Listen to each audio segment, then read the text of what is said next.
और ऋषभ देव के ही पुत्रों में से एक पुत्र हैं। ऋषभ देव के बाद जो राजा हुए उनका नाम हुआ भरत। और भरत जी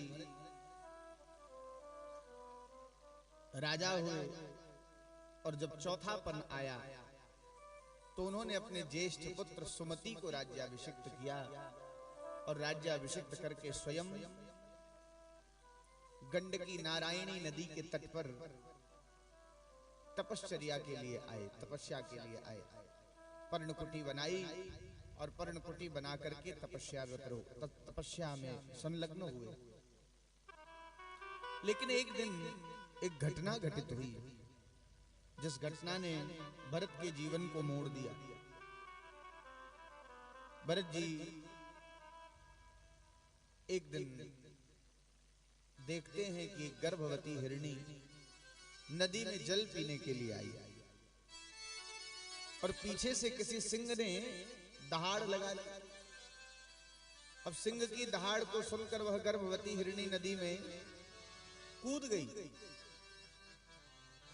और थोड़ी दूर चली तो बीच मार्ग में ही उसका प्रसव हो गया। प्रसव वायु के वेग से वह मृग शावक बाहर आ गया और हिरणी जो मृगी थी वह मर गई। मृग शावक तड़प रहा था। दया आ गई भरत जी को, कूद गए जल में और उस मृग शावक को बचा लिया।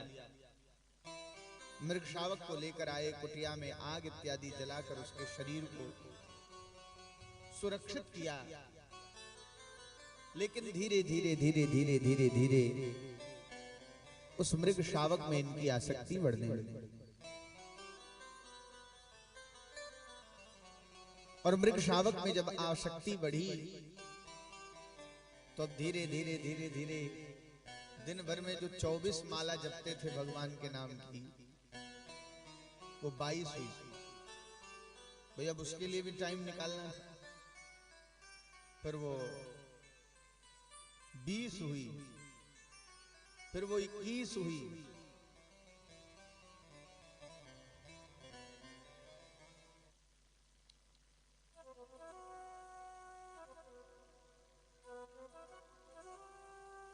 और धीरे धीरे धीरे धीरे करते करते माला छूट ही गई।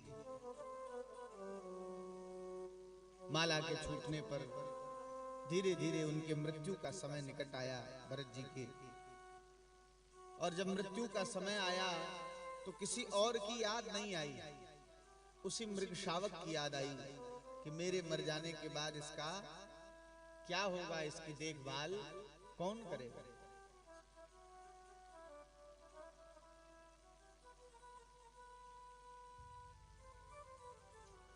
शास्त्र कहता है कि अंते या मति ही सा गति ही।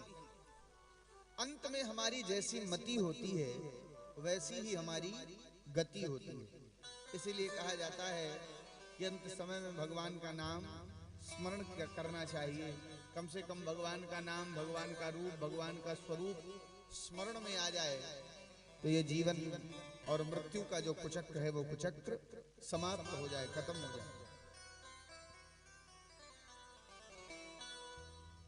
अंत में उसी मृग शावक की याद आई तो अगले जन्म में मृग ही बने। लेकिन पूर्व जन्म का जो भजन था वह भजन छूटा नहीं। उस भजन के प्रताप से इनको पूर्व जन्म की स्मृति बनी रही।